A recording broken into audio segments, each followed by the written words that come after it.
Hello के छ हजुर?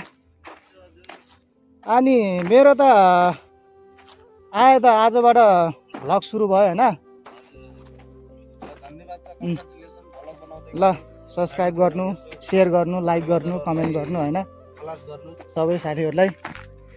अब म चाहिँ साथीहरूलाई सबैलाई चिनाउन चाहन्छु। यता हाम्रो यो सबै हाम्रो कोही मगर छ, हाम्रो म त खास गरी चिम्से ठेप्चे मगर तोते बोली हो। हाम्रो त्यति राम्रो स्पष्ट बोली आउँदैन। अनि साथीहरू सबै हुनुहुन्छ। हाम्रो एकजना कहाँ रे तपाईँको? पोखराबाट हाम्रो एकजना साथी हाम्रो यहाँ आएर भेट भएको। तपाईँ चाहिँ? मेरो चाहिँ उदयपुर ठेप्चे मगर चिम्से मगर हामी हैन।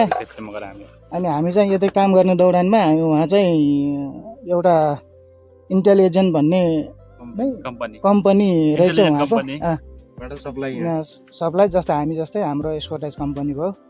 अनि हामी सेम हाम्रो एउटै कम्पनी भयो हैन। अनि उहाँ कता रे तपाईँ?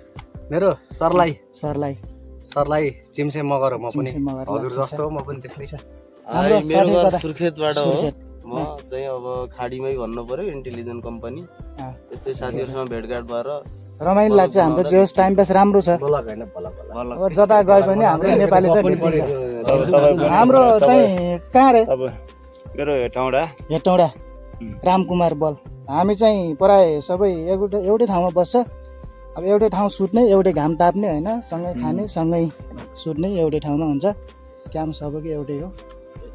अब हाम्रो चाहिँ अलग अलग कम्पनी भए पनि हामी एउटै परिवार भएर बस्ने गरिन्छ। यता हेर्नुस्, हाम्रो डिबी मगरको युट्युब च्यानलमा सबैले सब्स्क्राइब गरिदिनुस्, लाइक गरिदिनु होला। बेल आइकन दाबिदिनुस्। यस्तै छ साथीहरू। अब एकछिन पछि चाहिँ हामी अहिले उसमा छौँ, रेस्टमा छौँ हामी।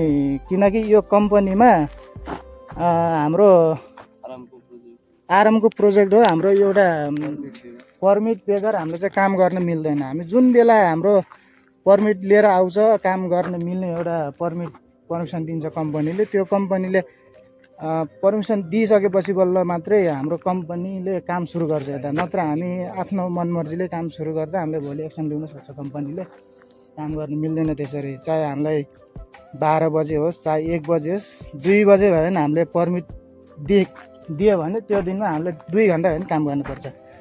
अब कहिलेकाहीँ 8 बज्छ, कहिले 9 बज्छ, बेला बेलामा एउटै टाइम आउँदैन।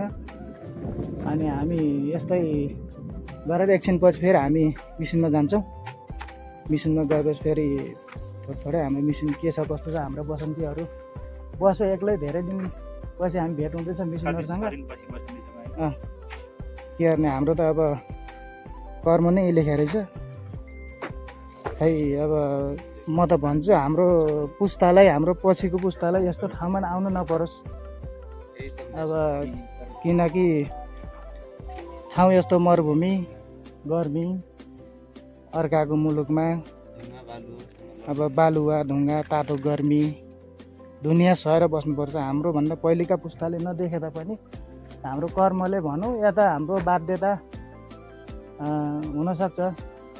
अब देशको परिस्थितिले गर्दा पनि हामी यति टाढा आउनु पर्यो। अब योभन्दा पछिका पुस्तालाई जे होस् हाम्रो ठाउँमै अब जो छ हाम्रो सानोतिनो, अब हाम्रो केही नभए नि हाम्रो सानोतिनो साग छरेर खाने भयो भने एउटा सानो कुटो कोदालो गरेर खाने जोगको हाम्रो सानो जमिन हुन्छ हाम्रो त।